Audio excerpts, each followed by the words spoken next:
गरीब ने लाया फ्रिज। सुंदरनगर एक छोटा सा गांव था जो कि मैदानी इलाके में होने के कारण धूप में अच्छे से तप जाता था। गर्मियों की चिलचिलाती धूप में दोपहर के 12 बजे सोनू अपनी सहेलियों के साथ बाहर खेल रही थी। तभी एक आइसक्रीम वाला वहां आता है। आइसक्रीम ले लो, आइसक्रीम आइसक्रीम। सोनू अंदर जाकर अपनी माँ से जिद करती है। माँ मुझे भी आइसक्रीम खानी है, बाहर सब आइसक्रीम खा रहे हैं, मुझे भी खाने को दो ना। सोनू बेटा जिद नहीं करते, अभी पैसे नहीं है, जब होंगे तब दिलवा दूंगी, और वैसे भी अब रोटी खाने का समय हो रहा है। आप हमेशा ही ऐसे कहती हो। मेरी बच्ची तो अच्छे बच्चे है ना, मेरी बात मानती है, मैं तुझे फिर कभी दिलवा दूंगा। हाँ सोनू, चल बहू खाना लगा दे, इसे भूख लगी होगी। वैसे क्या बनाया है खाने में? माँ जी सब्जी तो कुछ थी नहीं, रात की दाल बची है, उसी को रोटी में खा लेंगे। ठीक है ले आ। सुमन सबको खाना परोसती है, लेकिन जैसे ही रमेश पहला निवाला मुंह में डालता है तो कहता है, छी, ये तो बासी हो गई है, इसमें से तो बदबू आ रही है, कोई भी मत खाओ। शायद गर्मी की वजह से सब्जी खराब हो गई होगी। भाभी ये इन 4-5 दिन में कई बार हुआ है कि सब्जी खराब हो गई है। एक तो वैसे ही हमारे घर में खाने के लिए कुछ नहीं है, ऊपर से दाल सब्जी, तो कभी दूध खराब हो जाता है। मेरी मानो तो अब हमें एक फ्रिज ले लेना चाहिए। फ्रिज का नाम सुनते ही सोनू चौंक जाती है। फ्रिज? हाँ पापा, मेरी सहेली रिया है ना, उसके यहाँ भी फ्रिज है। वो अपने फ्रिज से मुझे कई बार ठंडा पानी, कोल्ड ड्रिंक और तो और आइसक्रीम भी खाने को देती है। वो तो बहुत महंगा होता है बेटी, लेकिन कोई नहीं, मैं मेहनत करूंगा और अपनी गुड़िया के लिए एक फ्रिज ले आऊंगा। लेकिन वो सब तो बाद की बात है, लेकिन अभी खाना कैसे खाएंगे हम? बहू, आम का अचार पड़ा है, जरा सा उसी को ले आ, हम सब उसी में छुआ छुआ कर खा लेंगे। वो सभी उस जरा से अचार के साथ रोटी खाते हैं। दरअसल रमेश एक मजदूर था जिसे कभी कभार ही काम मिलता था। एक रोज वो अपने मालिक से एडवांस मांगकर देखता है, लेकिन वो उसे देने से इनकार कर देता है और मजदूरी के 200 रुपए ही देता है। घर आकर रमेश वो पैसे अपनी पत्नी सुमन को देता है। ये ले सुमन, अब जाकर कुछ सब्जी ले आ। सुमन उन पैसों से सब्जी लेने चली जाती है, जहां वो देखती है कि एक जगह बहुत सारे लोगों की भीड़ लगी है। अरे भाई साहब, इतनी भीड़ किस लिए है? अरे बहन जी, यहाँ सस्ते दाम में लॉटरी टिकट मिल रही है, और सबसे बड़ी लॉटरी पूरे 1 लाख रुपए की है, और दूसरे और तीसरे नंबर पर भी इनाम है, तो मैं तो चला लॉटरी लेने। ये सुनकर सुमन भी सोच में पड़ जाती है, अगर मैं ये टिकट ले लूं तो क्या पता मेरी किस्मत भी खुल जाए, लेकिन सामान के लिए पैसे कोई नहीं, जैसे पहले चल रहा था कुछ दिन और सही। यही सोचकर सुमन वो टिकट ले लेती है। भाई, इसका इनाम कब घोषित होगा? 4 दिन बाद अखबार में नाम आएगा, फिर यहीं से आपको इनाम मिलेगा। सुमन वो लॉटरी लेकर घर आ जाती है। तभी सोनू पानी लेने के लिए मटके को टेढ़ा करने की कोशिश करती है, लेकिन वो टूटकर गिर जाता है और उसके टुकड़े टुकड़े हो जाते हैं। ये क्या सोनू, मटका तोड़ दिया? हे राम, 80 रुपए का नुकसान कर दिया। अब तेरे पापा काम पर से आएंगे तो उन्हें पानी कैसे देंगे? माँ, मैंने जानबूझकर थोड़ी ना तोड़ा है, पानी ही तो पीना था मुझे भी, बेकार में डांट रही हो। तभी रमेश भी ये सब देख लेता है। बस भी करो सुमन, बच्ची है, टूट गया होगा। फिर सुमन पड़ोस में जाकर थोड़ी बर्फ ले आती है और सबको ठंडा पानी पीने को देती है। ठंडा पानी पीकर गले को क्या तरावट मिली है। सचमुच में माँ? तभी तो कहती हूँ फ्रिज ले लो ना। अच्छा भाभी, मैंने आटा लगा दिया है, आप सब्जी लाई हो तो दे दो, मैं काट देती हूँ, आप चौंक लगा देना। सब्जी? वो सब्जी तो मैं नहीं लाई, क्योंकि मैंने उन पैसों से लॉटरी खरीद ली। क्या पता हम गरीबों की किस्मत भी चमक जाए। ये तुमने क्या किया सुमन? ऐसा कुछ नहीं होता, ये सब बेकार के खर्चे, हम गरीबों के नसीब में ये सब नहीं होता। मैं जानती हूँ, लेकिन मुझे मेरे बांके बिहारी पर पूरा भरोसा है, वो हमारी मदद जरूर करेंगे। मैं तब तक टमाटर की चटनी बना देती हूँ, उसी में रोटी खा लेंगे। सब लोग रोटी को चटनी के साथ ही खा लेते हैं। अगले दिन वो चावल में गुड़ और पानी मिलाकर खीर बना देती है, जिसे सब लोग खाते हैं। ऐसे 3 दिन बीत जाते हैं। सुमन पड़ोसन से बर्फ मांग कर ले आती, लेकिन एक रोज गायत्री काकी, थोड़ी बर्फ दे दो। क्या सुमन, जब देखो मुंह उठाकर चली आती है। अरे मैं बर्फ अपने लिए जमाती हूँ ना कि तुम लोगों के लिए। अब तो तेरा रोज का ही ड्रामा हो गया है। जब फ्रिज खरीदने की औकात नहीं है तो क्यों ठंडा पानी पीकर अपनी आदत बिगाड़ रहे हो तुम सब? सुमन शर्मिंदा हो जाती है। तभी उसकी नजर सामने रखे अखबार पर जाती है। क्या ये आज का अखबार है? हाँ है तो 2 मिनट के लिए दे दो, मुझे कुछ देखना है उसमें। अजीब हो तुम, एक चीज के लिए मना किया तो दूसरी मांग ली।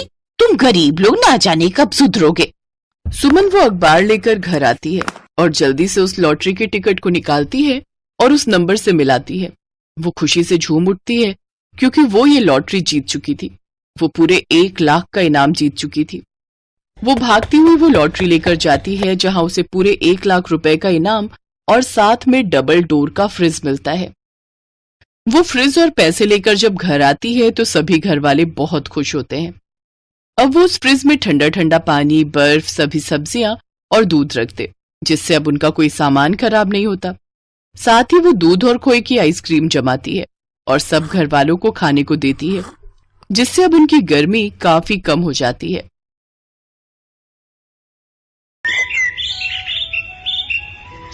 देखिए, मैंने आपको पहले ही कहा था कि इनका ख्याल रखिए, वरना मौसम बदलते ही इनकी तबीयत और खराब हो जाएगी। जी, अब मैं क्या करूं डॉक्टर साहब? तुम बस इनका ख्याल रखो। इन्हें गर्मी बर्दाश्त नहीं होती है, तो कोशिश करो कि कोई एसी या कूलर वगैरह खरीद लो। डॉक्टर इतना कहकर चला गया और वहां खड़ा कमल रोने लगा। कमल बहुत ही गरीब था। वो मजदूरी करता था और बड़ी मुश्किल से अपना घर चलाता था। कमल के घर में उसकी माँ के अलावा उसकी पत्नी पल्लवी रहती थी। कमल की माँ को गर्मी बिल्कुल बर्दाश्त नहीं हो पाती थी। जरा सी गर्मी बढ़ने पर उनके हाथ पैर सूजने लगते थे और पसीने की वजह से पूरे बदन पर अजीब से धब्बे बन जाते थे। ये हर बार की कहानी थी, लेकिन बढ़ती उम्र के साथ कमल की माँ की हालत अब और ज्यादा खराब होने लगी थी। बस कीजिए, आप इस तरह रोइए मत। रो नहीं तो और क्या करूं पल्लवी? क्या बताऊं डॉक्टर साहब को कि अपनी माँ के लिए एसी तो छोड़ो, एक कूलर तक खरीदने की औकात नहीं है मेरी। इसमें आपकी कोई गलती नहीं है। माँ जी के इलाज के लिए जो कर्ज लिया है उसकी किश्त भी तो आप ही भर रहे हो ना, तभी ये दिक्कत है, वरना तो हर महीने वो किस्तें चुकाने के बाद खाने पीने के खर्च लायक भी पैसे नहीं बचते। और देखो ना, इतना कर्ज लेकर इलाज करवाने का भी कोई फायदा नहीं हुआ। आखिर में माँ की हालत तो पहले से भी खराब होती जा रही है। कमल मजबूर था, इसलिए वो अपने आंसू नहीं रोक पा रहा था। उधर उसकी पत्नी पल्लवी भी ये सब देखकर दुखी थी। कमल तो सुबह होते ही अपने काम पर चला जाता था, पर अपनी सास को गर्मी से बचाने के लिए पल्लवी सारा दिन उनके पास बैठकर उन्हें पंखा झलती रहती, ताकि उन्हें पसीना न आए और उन्हें गर्मी न लगे। पल्लवी का ऐसा प्यार देखकर उसकी सास बिमला की आंखों में आंसू आ जाते। मैंने जरूर पिछले जन्म में कोई अच्छे कर्म किए होंगे जो मुझे कमल जैसा बेटा और तुम जैसी बहू मिली। तुम दोनों मेरी वजह से कितने परेशान हो रहे हो। बस अब तो भगवान मुझे जल्दी से उठा ले, तब जाकर। ना माँ जी, ऐसा मत कहिए, आप चली जाएंगी तो हमारा क्या होगा? बेटी तू परेशान मत हो, घंटों से पंखा कर रही है, जाकर आराम कर। नहीं माँ जी, मैं परेशान नहीं हो रही हूँ, बल्कि मुझे तो आपकी सेवा करने का मौका मिल रहा है। हे भगवान, ऐसी बहू सबको दे।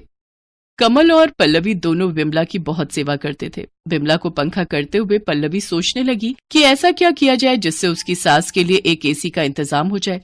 और फिर उसी शाम, सुनिए, आपसे एक बात कहनी थी। हाँ बोलो ना। आप जितने पैसे कमाते हैं उससे तो हम माँ जी के लिए कभी एसी नहीं ले पाएंगे। हाँ तो? मैं सोच रही थी कि इस बार की सर्दियों में मैं भी कुछ काम शुरू कर दूं क्या? आपके पैसों से हम घर के खर्चे चलाएंगे और जो पैसे मुझे मिलेंगे उन्हें हम जमा करेंगे, और भगवान ने चाहा तो दोनों मिलकर अगली गर्मियों से पहले माँ जी के लिए एसी ले ही लेंगे। तुम्हारी सोच तो अच्छी है, पर माँ की सेवा, घर का काम और फिर बाहर का काम भी, तुम कैसे ये सब संभाल पाओगी? उसकी चिंता आप मत कीजिए, आप भी तो दिन रात काम करते हो ना, तो थोड़ी सी मेहनत तो मुझे भी करनी चाहिए। ठीक है, जैसा तुम ठीक समझो। किसी तरह गर्मियां बीत गई और फिर बारिश आई तो बिमला, कमल और पल्लवी ने राहत की सांस ली। जैसे जैसे गर्मी कम हुई, बिमला की तबीयत भी कुछ बेहतर होने लगी और साथ ही पल्लवी ने भी काम ढूंढना शुरू कर दिया। एक दिन पल्लवी एक बंगले पर पहुंची। कोई है क्या? जी हाँ, बताइए। भैया, मैं काम ढूंढ रही हूँ। कैसा काम? अब कैसा भी, झाड़ू बर्तन वगैरह। ओह हाँ, है ना। एक्चुअली मुझे भी एक मेड की तलाश है। तो आपने पहले कहीं काम किया है ना? नहीं, पहले तो कहीं काम नहीं किया। अच्छा, चलिए कोई बात नहीं, आप अंदर आ जाओ। पल्लवी घर के अंदर आई तो उसने देखा कि वो एक बड़ा सा हॉल था और वहाँ काफी सामान था, लेकिन सब कुछ पैक रखा हुआ था। आप कहीं जा रहे हैं क्या? नहीं, मैं तो कल ही यहाँ शिफ्ट हुआ हूँ, तो अभी तो सामान खोल कर लगा ही रहा हूँ। अच्छा, तो घर के बाकी लोग कहाँ हैं? मैं अकेला ही हूँ दीदी, मेरी जॉब लगी है यहाँ, परिवार साथ नहीं रहता। राज ने पल्लवी को दीदी कहा तो उसे बहुत अच्छा लगा। राज अकेला है ये सुनकर पल्लवी पहले तो थोड़ा झिझकी, लेकिन फिर उसके दीदी कहते ही उसे अच्छा लगा। राज ने पल्लवी को काम पर रख लिया। अब पल्लवी रोज सुबह सुबह राज के घर आती। उस वक्त तक राज सो रहा होता था। पल्लवी सबसे पहले उसे उठाती, फिर उसके लिए चाय नाश्ता बनाती और फिर पूरे घर की साफ सफाई करती। और इस काम के बदले राज पल्लवी को अच्छे पैसे भी देने लगा। फिर एक दिन, दीदी आप एक काम करो, कल मत आना। क्यों, क्या हुआ भैया? अरे आपको काम करते करते हफ्ता हो गया, तो एक छुट्टी तो बनती है ना हफ्ते में, वरना आपकी सास आपसे नाराज हो जाएंगी। नहीं होंगी भैया, मेरी सास बहुत अच्छी है, कभी मुझ पर नाराज नहीं होती। अब वैसे ठीक है, मैं कल नहीं आऊंगी। बिमला के आराम के लिए कमल और पल्लवी दिन रात मेहनत कर रहे थे। उधर पल्लवी और राज में अच्छी बनने लगी थी। वो राज का पूरा ख्याल रखती थी, बिल्कुल एक बड़ी बहन की तरह। राज भी उससे खूब बातें करता था और उसे बड़ी बहन की तरह ही सम्मान देता था। एक दिन राज ने पल्लवी से पूछा, दीदी आपके पति क्या करते हैं? मजदूरी करते हैं भैया। अच्छा, और आप कब से काम कर रही हो? नहीं भैया, आप पहले हो जिनके यहाँ मैं काम कर रही हूँ, इससे पहले कभी जरूरत ही नहीं पड़ी। तो अब ऐसी क्या मजबूरी हो गई कि आपको घर से बाहर निकलकर काम करना पड़ रहा है? ये बात सुनकर पल्लवी की आंखों में आंसू आ गए और उसने रोते हुए राज को सारी बात बता दी। पल्लवी और कमल का अपनी माँ के प्रति प्यार और सेवा भाव देखकर राज भी भावुक हो गया। ऐसे ही कई दिन बीत गए। पल्लवी और कमल एसी के लिए काफी पैसे जोड़ चुके थे, लेकिन होनी को कुछ और ही मंजूर था। गर्मियाँ एक बार फिर वापस आने वाली थी। ऐसे में बिमला अचानक बेहोश होकर गिर पड़ी। उसे दिल का दौरा पड़ा था, तो जो पैसे दोनों ने एसी के लिए कमाए थे वो सारे के सारे बिमला के इलाज पर खर्च हो गए। और फिर लगता है हम माँ जी के लिए एसी खरीद ही नहीं पाएंगे। हिम्मत रखो पल्लवी, ऊपर वाला हमारी परीक्षा ले रहा है। पर कब तक? 1 महीने बाद फिर गर्मी शुरू हो जाएगी और फिर माँ जी को और ज्यादा परेशानी होगी। कमल चुप था क्योंकि पल्लवी की बात सही थी। फिर अगले दिन पल्लवी राज के यहाँ काम करने गई तो उसने राज से कुछ नहीं कहा, बस चुपचाप अपना काम करती रही। ये देखकर राज समझ गया कि जरूर पल्लवी किसी परेशानी में है। राज के बार बार पूछने पर फिर पल्लवी ने उसे सारी बात बता दी। राज को भी पल्लवी की बात सुनकर बड़ा अफसोस हुआ। और फिर अगले ही दिन, दीदी वो आपसे एक बात कहनी थी। हाँ भैया बताइए ना। दीदी वो मेरी कंपनी ने मेरा प्रमोशन कर दिया है और उसके लिए मुझे दुबई भेज रहे हैं, तो मुझे अब यहाँ से जाना होगा। ये तो बहुत अच्छी बात है भैया, भगवान करे आप और तरक्की करो। पल्लवी राज की तरक्की से खुश तो थी, लेकिन एक सच ये भी था कि राज के चले जाने से अब उसकी नौकरी भी जाने वाली थी। ये सोचकर पल्लवी और ज्यादा उदास हो गई, लेकिन फिर भी उसने राज से कुछ नहीं कहा। फिर कुछ ही दिनों के बाद, अच्छा दीदी मैं चलता हूँ, आप एक काम करो, ये कुछ पैसे रख लो। नहीं भैया, मैं ये पैसे नहीं ले सकती, मेरी पगार तो आपने पहले ही दे दी है। मैं जानता था कि आप मुझसे पैसे नहीं लेंगी। चलिए कोई बात नहीं, मैं चलता हूँ, अपना ख्याल रखना दीदी। इतना कहकर राज टैक्सी में बैठकर वहां से चला गया और पल्लवी भी अपने उतरे हुए चेहरे के साथ अपने घर की तरफ चल दी। गर्मियां शुरू हो चुकी थी और पल्लवी की सास की तबीयत फिर बिगड़ने लगी थी। लेकिन तभी कुछ ऐसा हुआ जिसकी उम्मीद पल्लवी को तो बिल्कुल नहीं थी। जी बताइए। मैडम आपका कोरियर है और ये एक चिट्ठी भी है। नहीं भैया, आपको कोई गलतफहमी हुई है। ये इतना बड़ा डिब्बा हमारा नहीं हो सकता और हमें कोई कुछ क्यों भेजेगा? नहीं मैडम, ये आपका ही है, देखिए आपके घर का ही पता लिखा है यहाँ पर। कोरियर वाले की बात सच थी। पल्लवी को कुछ समझ नहीं आ रहा था, लेकिन फिर जब उसने उस बड़े से डिब्बे को खोलकर देखा तो उसे अपनी आंखों पर विश्वास ही नहीं हुआ। उसके अंदर बिल्कुल नया एसी था जिसे राज ने उसके लिए खरीदा था। एसी के साथ मिली चिट्ठी को पढ़ते हुए पल्लवी की आंखों से लगातार आंसू बहे जा रहे थे और मन ही मन वो राज को दुआएं दे रही थी। Thanks for watching.